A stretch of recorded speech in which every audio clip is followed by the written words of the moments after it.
Bonjour, bonsoir, shalom chez vous. Aujourd'hui, nous sommes en pleine période de Kippour, de Yom Kippour. Pour les Juifs, c'est c'est le moment de demander pardon, c'est le moment de repentance, du grand pardon, tout ça. Donc, c'est une période favorable, une saison favorable pour élever nos mains vers le Père et demander qu'il nous pardonne. C'est un moment favorable aussi pour aller demander pardon à ceux qu'on a blessés, qu'on a offensés. Aujourd'hui, on est le 28 septembre 2020 et si vous l'entendez bien, je suis encore grippée, mais on est ensemble. On est ensemble. Donc, je prie qu'en cette saison, mon chorobi me fatigue aujourd'hui. Je prie qu'en cette saison, que Dieu véritablement vous donne, que Dieu te donne la force, l'intelligence, la sagesse de comprendre le mal que tu as fait à l'autre. Que Dieu te donne de demander pardon, pas de manière systématique, pas de manière robotique, mais de demander pardon parce que tu as la compréhension du mal que tu as fait à l'autre. Parce que quand tu demandes pardon à quelqu'un sans comprendre pourquoi tu demandes pardon, tu risques de refaire la même chose. Et dans ce cas-là, c'est comme si tu te fous de la douleur de l'autre. Pour ne pas te retrouver dans une situation où on a l'impression que tu te fous de la douleur de l'autre, il est préférable de comprendre ce que tu as fait. De comprendre le mal que tu as fait à l'autre. Pourquoi l'autre est fâché, pourquoi l'autre t'en veut, ou bien pourquoi l'autre a encore quelque chose contre toi. Et en ce moment-là, quand tu demandes pardon parce que tu as compris, dans le cœur de l'autre, immédiatement, il y a une sorte de... il y a une sorte de charge qui est levée. C'est une mal. J'espère que je me fais comprendre. Donc, profitons tous de ce moment et que Dieu nous allège nos fardeaux, qu'il nous décharge de toutes nos erreurs, que le sang de l'agneau prenne véritablement son importance, je veux dire, sa force, sa puissance. Quoique le sang de l'agneau ne perd jamais sa puissance, mais que l'importance en cette période de grand pardon soit, je veux dire, visible et que cela affecte tout notre entourage. Que Dieu nous accorde la paix dans nos familles, que Dieu t'accorde la paix dans ta famille, que Dieu fasse que tu fasses la paix avec toutes les personnes avec qui tu étais en palabre, que ce soit un nouveau départ sur le plan financier, sur le plan familial, peu importe le domaine de ta vie qui est affecté par un problème. Je prie que dans cette période-là, Dieu envoie le nécessaire pour que tu saches aller vers l'autre, ou bien pour que l'autre puisse venir vers toi, mais que ton cœur soit disposé à recevoir l'autre, à pardonner, à demander pardon. Que Dieu nous bénisse. Amen. Aujourd'hui, on va parler de quelque chose qui me tient à cœur parce que, vous savez, j'ai grandi dans un comment on dit ça, dans un milieu, j'ai pas grandi dans un milieu chrétien, mais j'ai grandi dans un milieu spirituel. Mon père était ancré dans tout ce qui est spirituel et ma mère avait un don fort prononcé pour la prophétie. Elle avait un don de voyance excellent. Mais elle n'était pas chrétienne. Donc, chacun comprend ce que je veux dire. Donc, mes parents n'étaient pas chrétiens. Et quand tu grandis un peu dans ce domaine, dans une atmosphère pareille, tu pick up certaines choses. Je veux dire, je ne sais pas comment dire ça quand même. Tu arrives à tirer certaines vibrations. Tu arrives à... Et forcément, pour comprendre quelque chose, les canaux par lesquels nous sommes venus sur cette terre, forcément, nous influencent. Ils nous lèguent forcément quelque chose. De mon père, de ma mère, de ma mère, j'ai eu cette... ma mère était très rigoureuse. Très rigoureuse. Donc, cette sévérité-là, je la tiens de ma mère. Et ce que je tiens de mon père à coup sûr, c'est la fierté. C'est-à-dire que Lui, il est le gars, même si tu es pauvre, même si tu n'as rien mangé, quand tu sors, on ne doit pas savoir que tu n'as pas mangé. Voilà. Alors, il n'est pas dans le style de personne d'aller se plaindre. Oui, tu sais que si, que pire, que si, que si. Non. Non. Tout va bien. Même quand tu n'as rien, c'est que tu as juste porté un t-shirt, puis en bas, là, tu n'as rien mis, hein, parce que tu n'as pas. Mais les gens qui te regardent, là, ils doivent penser qu'en bas, même, tu es richement vêtu, quoi. Donc, voilà ce que j'ai... Bon, pour ne pas rentrer dans les détails, voilà ce que j'ai superficiellement, j'ai dit, de ce qu'on peut voir, ce que j'ai pris chez mes parents. Ma mère, j'ai pris la rigueur, la sévérité, mais en même temps, ma mère, je la trouvais passionnante. Parce que elle avait ce côté rigoureux, sévère, intransigeant. En même temps, elle avait un rire moqueur. Tu te demandes, mais comment les deux pôles là peuvent être dans un même corps? Quelqu'un qui est sévère, rigoureux, comme ça, tu te dis, la personne ne peut pas avoir ce genre de... Parce que la dame là, quand elle se moquait, elle est décédée depuis 2007. Quand elle se moque de toi, c'est que tu l'entends rire de loin, tu es déjà énervé, quoi. Et donc, j'ai vécu dans cette atmosphère. Et quand tu fais toi-même je dis ton éducation chrétienne, c'est que je suis partie d'abord dans une église baptiste, c'est ce qui était la mode dans les années 80. Église baptiste, assemblée de Dieu, les trucs comme ça. Mais là-bas, c'était la femme ne doit pas faire ça. Quand tu souffres, c'est parce que tu as péché. Il faut demander pardon. C'est forcément... Donc, en fait, c'est de ça que je veux parler parce que c'est de là que je viens. Et ça m'a pris du temps pour comprendre que ce n'est pas vrai. C'était une mauvaise compréhension, en fait. C'était une mauvaise compréhension, une mauvaise interprétation des écrits. Notre test de base, c'est dans Jean 9, le test concernant la guérison de l'aveugle-né. On ne va pas tout lire. On ne va même pas lire où il a été guéri, tout et tout. On va juste lire le verset 1 au verset 3. Jésus vit en passant un homme aveugle de naissance. Et les disciples de Jésus lui firent cette question. Rabbi, qui a péché, cet homme ou ses parents pour qu'il soit né aveugle? Donc voici une question complètement légitime que les disciples posent au maître. Parce que la société nous dit que quand tu es accablé là, c'est parce que tu as péché.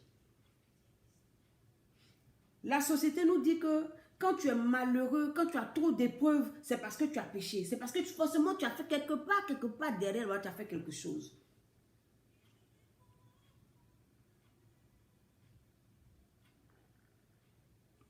Et Jésus répond,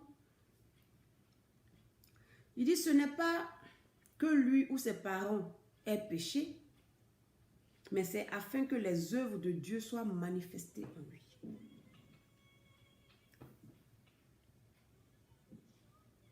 J'ai lu ce passage à plusieurs reprises. Bon, j'ai entendu parler, je connais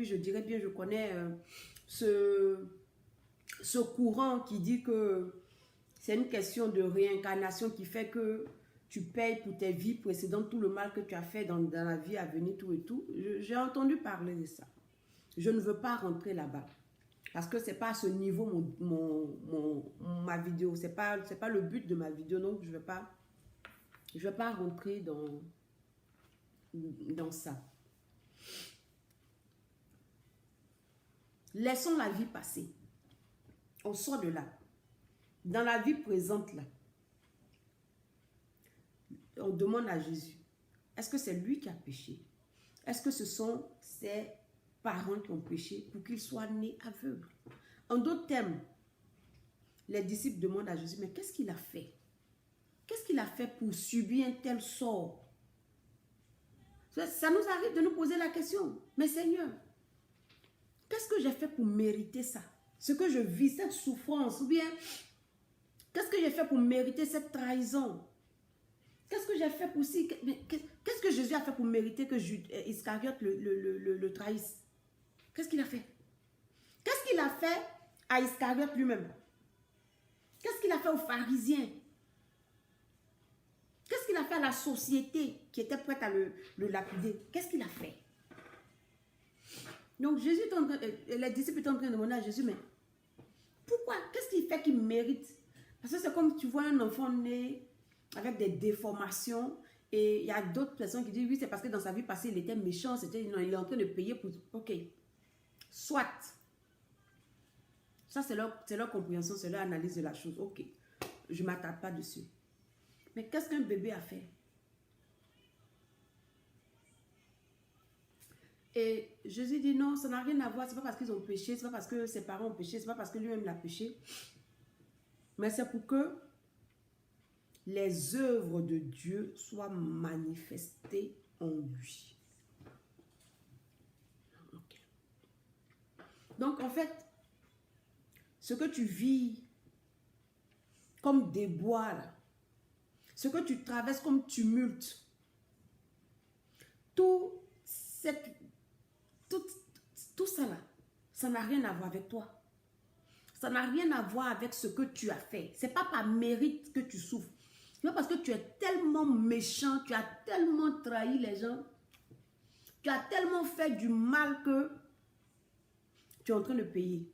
Ce n'est pas ça. Il y a une raison. 2 Timothée 3, le verset 12. 2 Timothée 3, 12 dit, « Or, tous ceux qui veulent vivre pieusement en Jésus-Christ seront persécutés. » Quand tu lis ça, tu te dis, je ne veux pas faire de rapprochement avec la guérison de l'aveugle-né parce que ça va déborder sur d'autres enseignements et l'espace n'est pas approprié.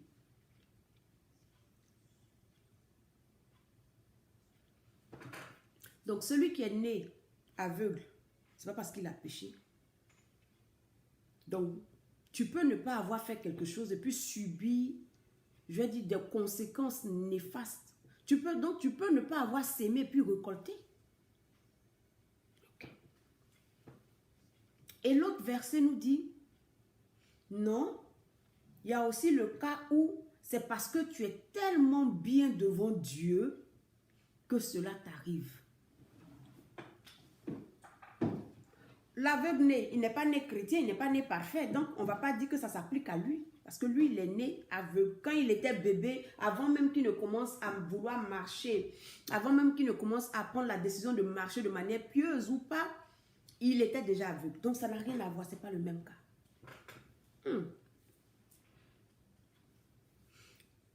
Qu'est-ce que je veux te dire ce matin? Je veux te dire, arrête de culpabiliser. Arrête de te fabriquer des fautes imaginaires. C'est que dans ta tête là, on t'a tellement enseigné que si tu souffres, c'est parce que si, c'est parce que ça. Donc pour toi là, quand tu commences à souffrir, mais quand tu rentres dans une période d'hiver, une période de galère, quand tu rentres dedans, oh Seigneur, quand tu commences à faire, tu sais que c'est pas mauvais de faire repentance parce que on peut même pécher sans le savoir. Tu peux faire ce qui est mauvais devant Dieu sans t'en rendre compte. À cause de ton niveau de compréhension, à cause de ton niveau spirituel. Tant que tu es encore petit, tu as fait des erreurs sans savoir que tu fais des erreurs. Maintenant, c'est pas mauvais, c'est donc pas mauvais de faire des repentances, mais quelquefois, tu fais repentance. Tant que ton problème n'est pas réglé, tu fais repentance comme si c'est de ta repentance-là que dépendaient les ossements de ta prière. Non. Si ce n'est pas à cause d'un péché que tu souffres, tu fais repentance, c'est pourquoi? Repentance, c'est parce que tu as fait quelque chose de mauvais, non? Bon, si tu n'as rien fait de mauvais, l'enfant né aveugle, il va faire repentance de quoi? Jésus dit, c'est pas parce qu'il a péché. Jésus dit, c'est pas parce que ses parents ont péché. Bon, on va faire repentance, couper les liens de la famille, là. Pourquoi? Parce que là, on dit, va couper les liens familiaux. Il y a un esprit dans ta famille. Bon, Jésus dit, c'est pas ça qui a agi sur lui. C'est vrai que ses parents n'étaient pas parfaits, mais quand il dit c'est pas parce que ses parents ont péché, c'est pour dire que ça n'a rien à voir avec ce que ses parents ont pu faire ou ne pas faire. Quelquefois, notre spiritualité est tellement restreinte Notre compréhension du spirituel est tellement petite, notre compréhension petite, notre manière de voir est tellement... notre manière étroite que on s'enferme dans des doctrines qui n'ont rien à voir avec le spirituel. Bon, l'enfant qui est lui là, l'enfant aveugle là, toi tu lui dis, va faire délivrance, mais va couper les liens de famille. Dans ta famille là, il y a un esprit, il le voit, il est comme ça, c'est lui. Hey, on dit c'est pas lui.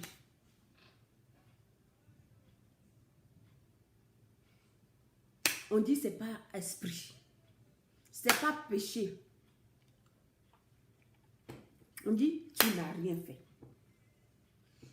Dieu a décidé de manière souveraine pour manifester certaines choses à travers toi. Dans une saison précise, il a décidé que tu vas venir aveugle. Tu vas grandir aveugle. Parce qu'on dit un homme, on n'a pas dit un enfant, on dit un homme. Donc ça veut dire que depuis la naissance jusqu'à ce qu'il atteigne le stade d'homme adulte, là, il était aveugle. C'est Dieu qui a permis. Sûrement, ils sont allés voir tous les marabouts du pays. Ils sont allés voir tous les pasteurs. Ils ont vu tout le monde. Ils ont fait tous les coupés, les liens, tous ils ont tout fait. L'enfant l'a aveuglé quand il a grandi. Parce que le temps que Dieu avait choisi pour manifester ses œuvres à travers ce monsieur-là n'était pas encore arrivé. Maintenant, il y a le cas où tu es accablé parce que tu plais à Dieu. Et la plupart du temps, c'est ce que beaucoup de chrétiens vivent. Tu es accablé parce que tu fais tout pour plaire à Dieu. Tu es accablé parce que la sanctification pour toi est la voie la meilleure à suivre. Tu es accablé parce que pour toi, marcher avec Dieu, là, ce n'est pas un jeu. Tu es accablé parce que pour toi, appliquer la parole de Dieu, c'est un must. On ne peut pas déroger à cela. Tu es accablé parce que tu es attaché à la vérité. Tu es accablé parce que tu refuses de te compromettre. Tu es accablé parce que tu refuses de faire ce que les autres font. Tu es accablé parce que tu veux marcher devant Dieu, pas à côté ni derrière, mais devant. Tu veux qu'il sonde ta marche tout le temps. La Bible dit dans 2 Timothée 3, « Or, tous ceux qui veulent, c'est-à-dire ils ont décidé. C'est pas, on ne parle pas, on ne s'est pas imposé ou bien ça te surprend, non. Tous ceux qui ont décidé de vivre pieusement, c'est-à-dire selon ce qui est vrai, selon ce qui est écrit, selon la pensée du Créateur. Or, tous ceux qui veulent vivre pieusement en Jésus-Christ, pas en dehors, pas à côté, c'est-à-dire dans l'application de la vérité, dans la manifestation de la vérité, dans la marche par l'esprit, seront persécutés. Donc, ce n'est pas parce que tu as péché.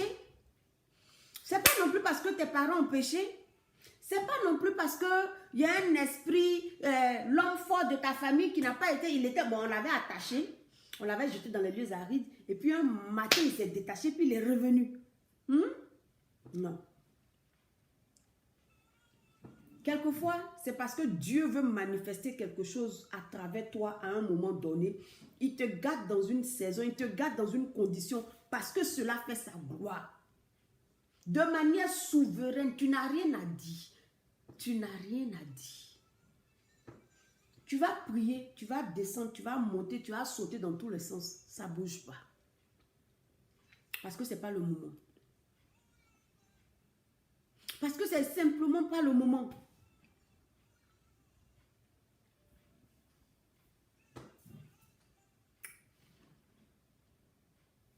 Je prends l'exemple de Anne, la maman de Samuel. Anne n'avait pas d'enfant. Pendant combien d'années la femme l'a prié? Est-ce que prier comme une folle, même prier au point qu'elle ressemble à une femme ivre, est-ce que c'était la première fois? Ce n'était pas la première fois. Mais c'était la première fois que l'homme de Dieu remarque parce que c'était le moment. Sinon, pleurer comme une folle parce qu'elle veut un enfant devant Dieu, ça ne devait pas être la première fois. Ça ne devait pas être la première fois. Mais seulement, c'était la saison pour qu'elle soit remarquée afin qu'elle sorte de sa condition. Parce que c'était le moment pour que Dieu manifeste ses œuvres à travers elle. Sarah était stérile. C'est Dieu qui l'a rendue stérile. Ça veut dire que pendant un moment, il a fermé les entrailles de Sarah en attendant que le moment pour lui de manifester ses œuvres à travers Sarah arrive.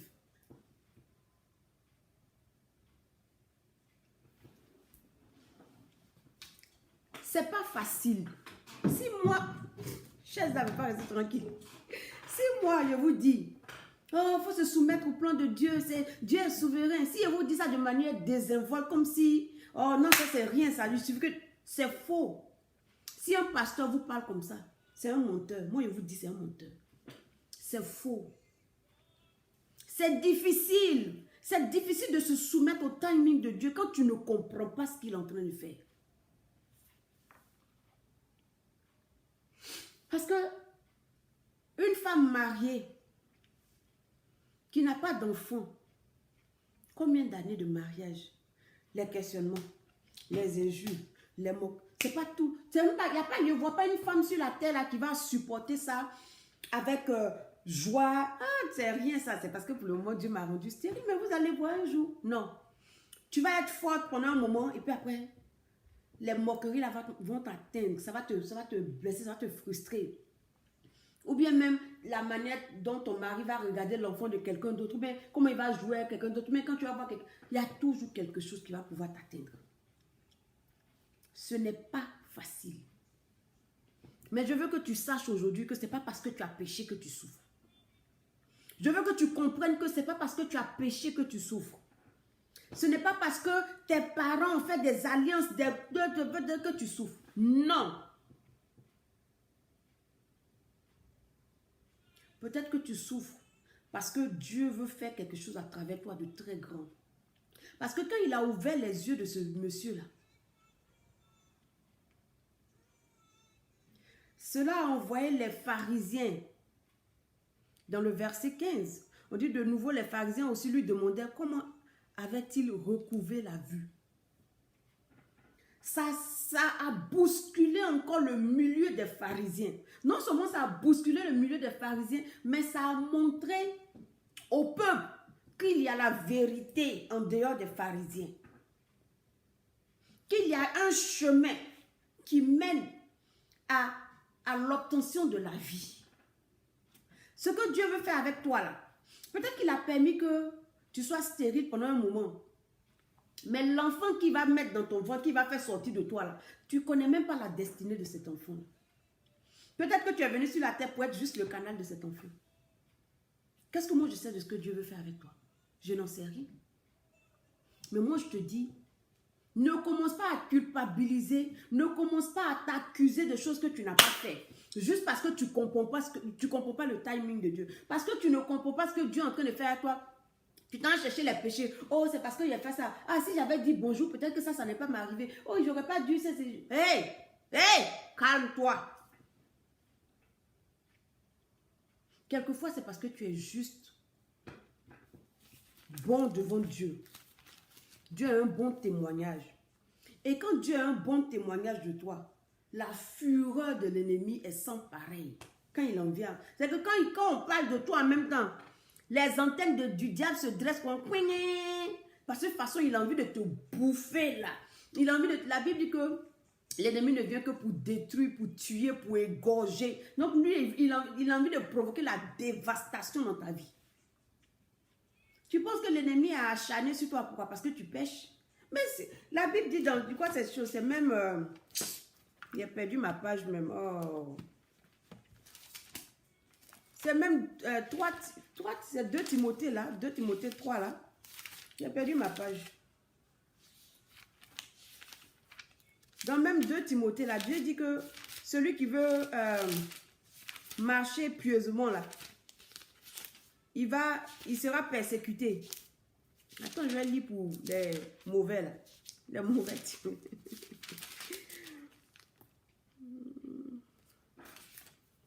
C'est 2 Timothée 3, pourquoi je suis perdu?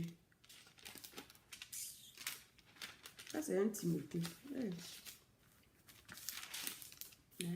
2 Timothée 3, verset 13 dit ceci. Mais les hommes méchants et imposteurs avanceront toujours plus dans le mal, égarant les autres et égarer eux-mêmes. Donc, si tu es dans le péché là, tu penses que le diable même là, tu es déjà dans sa... Il va faire quoi avec toi? Il va s'acharner sur toi pour gagner quoi? Au contraire, il facilite ton avancement. Continue dans la bêtise. Il met les opportunités de bêtises là devant toi. Les opportunités pour voler, les opportunités pour mentir, les opportunités d'adultère. Il met ça devant toi. Le diable va s'acharner sur toi. Pourquoi? On va prendre l'exemple de Job. Vous savez que Job, c'est mon âme, c'est mon élément. Dieu dit à Satan, il dit dans le Job 1, verset 8, l'Éternel dit à Satan, as-tu remarqué mon serviteur Job? Il n'y a personne comme lui sur la terre. C'est un homme intègre et droit, craignant Dieu et se détournant du mal. Donc la vérité c'est que devant Satan, devant l'accusateur, Dieu n'avait rien à reprocher à Job. L'accusateur n'avait rien pour accuser Job. Jusqu'à ce que Dieu lui dise, oh ouais, vas-y. Faut faire, tu penses que quand tu as fait ça, tu vas pouvoir changer son cœur au point où tu as trouvé des trucs en lui pour pouvoir l'accuser. Mais moi, je sais que Job, là, il va rester droit et intègre. Vas-y. Mais quand Satan s'est acharné contre Job, mais Job a débité de conneries. Job même, il dit, je préfère mourir étranglé. Je maudis le jour de ma naissance. Mais c'est qu'il était ivre de douleur. Il était en pleine détresse, ivre de malheur. Non. Mais Job avait fait quoi? Dieu dit, Job est intègre. Il se détourne du mal. Il voit le mal, il passe à côté. Il sait reconnaître ce qui est bien devant Dieu, ce qui est mauvais. Et il fait ce qui est bien devant Dieu. Bon, Job avait fait quoi? Job n'avait rien fait. Job n'avait rien fait à Dieu. Donc, quelquefois, c'est le témoignage que les cieux rendent de toi, là. C'est ce qui attire le malheur dans ta vie. Que tu te comportes bien. Quelqu'un m'a demandé, parce que j'ai posté comment on appelle ça, j'ai fait un post sur cette vidéo-là déjà. J'ai fait un post et quelqu'un m'a demandé, mais comment sortir de là? Mon frère, c'est pas toi qui peux sortir de là. C'est Dieu qui peut te faire sortir de là. Tout ce que tu peux faire, c'est de pleurer si tu dois pleurer, crier, faire tout ce que... Supporter. Supporter. Mais ne t'accuse pas. Supporte. Endure. Persévère. Continue. Continue de persévérer. La Bible dit, c'est Dieu lui-même là qui a instauré le changement de saison. Saison de pleurs là ne peut pas durer toute ta vie. Ça va prendre fin. C'est peut-être long. Ou bien, comme toi-même tu es personnellement affecté, même si c'était 3 ans, tu as pensé que ça fait 15 ans, mais parce que quand tu souffres, le temps passe trop vite. Soit le temps passe trop vite, soit le temps ne passe pas vite, mais tu vis chaque seconde comme des heures.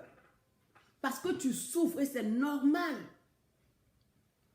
Mais je viens ce matin te dire, arrête de culpabiliser. Arrête de te torturer encore plus dans cette période de détresse. Arrête. Arrête de penser que oui, c'est parce que tu avais fait ça là que ça l'a arrivé. Non, c'est parce que tu avais fait comme ça que ceci, que c'est parce que tu avais rentré. Non. Ça n'a rien à voir avec toi. Pas forcément, frère. Ça n'a rien à voir avec toi, sœur. Donc, si Dieu doit te punir aujourd'hui pour tes péchés quand tu étais dans le monde, c'est que toi, en ce moment, il allait te tuer. En ce moment, il allait te tuer. Donc, c'est qu'il n'a pas pardonné alors. C'est qu'il n'a pas effacé. Donc, quelquefois, on a des compréhensions qui nous poussent nous-mêmes à nous maltraiter. À à nous accuser là où Dieu ne nous accuse pas. À nous maudire là où Dieu n'a pas dit qu'il va nous maudire. On s'insulte nous-mêmes parce qu'on pense que c'est ce que Dieu veut, mais c'est ce que Dieu est en train de faire. Non, ça n'a rien à voir. Job n'a rien fait. Dieu lui-même a rendu de Job un témoignage parfait. Dieu dit sur la terre, c'est Job seul qui est comme ça. C'est à cause de ça que Satan s'est levé contre Job. La Bible dit que si tu veux marcher de manière pieuse en Christ, tu seras persécuté. Tu seras persécuté. L'ennemi va se lever. Tu n'as rien fait, hein? Mais il va se lever quand même. Parce que tu l'énerves. C'est que si tu ne comprends pas, tu l'énerves. Là où tes amis sont en train de faire adultère partout, toi tu es resté. Non, non, non, ça ne plaît pas à Dieu. Au moment où tes amis sont en train de se compromettre, voler, faire les trucs, toi tu es là, non, non, ça ne plaît pas. Est-ce que ça là, non, non, Dieu ne va pas. Hey, toi ton affaire de Dieu là, c'est ça, Satan vient enlever dans ta tête. Il veut te pousser à tellement souffrir. Il veut te pousser à tellement avoir mal que tu as fini par renoncer à Dieu. Quand tu n'arrives pas à payer ton loyer, quand tu n'arrives pas à, si tu ne trouves pas d'aide, il va venir maintenant. C'est là maintenant, il va envoyer les gens qui manipulent là. Les gens riches, mariés, les gens bizarres qui manipulent là pour venir vers toi pour t'aider contre quelque chose. Mais toi aussi tu dis non, c'est bon. Si on doit me chasser, on peut me chasser, mais moi je ne veux pas faire ça. Mais ils vont te persécuter chaque jour. Qu'est-ce que tu crois? Toi, tu penses que quand Satan va voir, ça va dire, ah, bah, je la laisse faire, je ne veux pas, donc je ne veux pas. Non. Il va dire, quoi? Moi, j'ai fait tomber Jeannette. J'ai fait tomber Pélagie. J'ai fait tomber Adrienne. J'ai fait tomber Jacques. J'ai fait tomber Pierre. Toi, tu es qui? Donc maintenant, c'est un bras de fer entre toi et Satan. C'est dans ça que tu es là.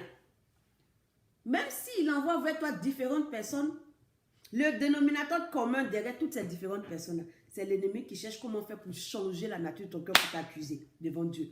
C'est l'ennemi qui cherche à changer ton témoignage devant Dieu. Il veut dire à Dieu que le témoignage que tu as eu de la fille, le témoignage que tu as eu de ce frère-là, c'est faux. Quand je l'ai pressé un peu net, regarde ce qu'il est en train de faire. Quand j'ai appuyé à gauche un peu, il est parti coucher avec l'autre fille là. Et quand je l'ai appuyé un peu, il a laissé sa femme. Regarde ce qu'il a fait. Quand je l'ai pressé un peu, quand je lui ai donné un peu de gloire, quand je lui ai donné un peu de visibilité, regarde, il a chassé les gens qui l'ont souffert. Regarde. Regarde comme il a maltraité la mère de son enfant. Regarde ce qu'il a fait. Regarde ce qu'il a fait. Tiens bon. Toi qui sais que tu n'as rien fait et puis tu es en train de vivre le martyr là, tiens bon. Toi qui sais que tu es en Christ, tu pries, tu fais de ton mieux pour respecter la volonté de Dieu et puis tu es en train de souffrir toi-même, tu ne comprends pas. Moi je te dis, tiens bon. Tiens bon parce que tu n'es pas en train de souffrir en vain. Dieu va manifester ses œuvres en toi. Tu seras un canal, ou bien tu es un canal puissant entre les mains de Dieu. Tu es un canal puissant entre les mains de Dieu. Il ne va pas t'abandonner dans cette détresse-là. Il ne va pas t'abandonner dans la détresse. Il est avec toi. Là où tu es en train de souffrir, là, moi je te dis, Dieu est avec toi. Dans cette souffrance, dans cette douleur, il est avec toi. Il n'est pas à côté de toi. Il est en toi, il est avec toi, tu es en lui. Cette souffrance-là ne va pas te tuer. Que les gens se moquent de toi, qu'on dit, oui, toi, tu es là, tu dis Dieu, Dieu, Dieu, que Dieu peut tout, puis regarde comme tu vis. Regarde, Dieu peut tout, regarde toi. Dieu peut tout, Parce que les amis de Job, vers la fin, ils ont dit à chose, comment ça s'appelle? Eliphaz a dit à Job, que moi, Eliphaz, je te dis, c'est quelqu'un qui pêche, qui vit, qui souffre comme ça. Donc, au lieu de te la péter là, il faut reconnaître ton tort et puis il faut demander pardon. Voilà ce qu'Eliphaz, en essence, du coup, c'est dans le chapitre 4 même.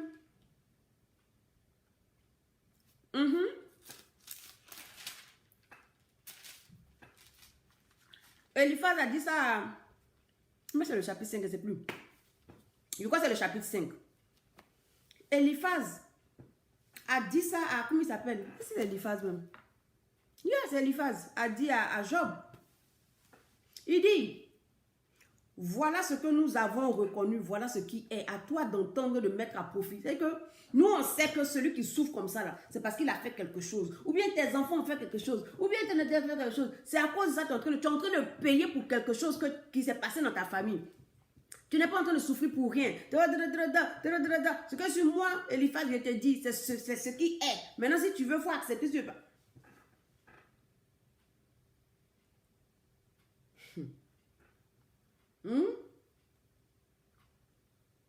Il y aura toujours des amis comme ça pour venir te faire culpabiliser, pour venir te donner une compréhension erronée de la situation que tu vis, pour venir alourdir ton fardeau dans ta détresse. Il y aura toujours des amis comme ça.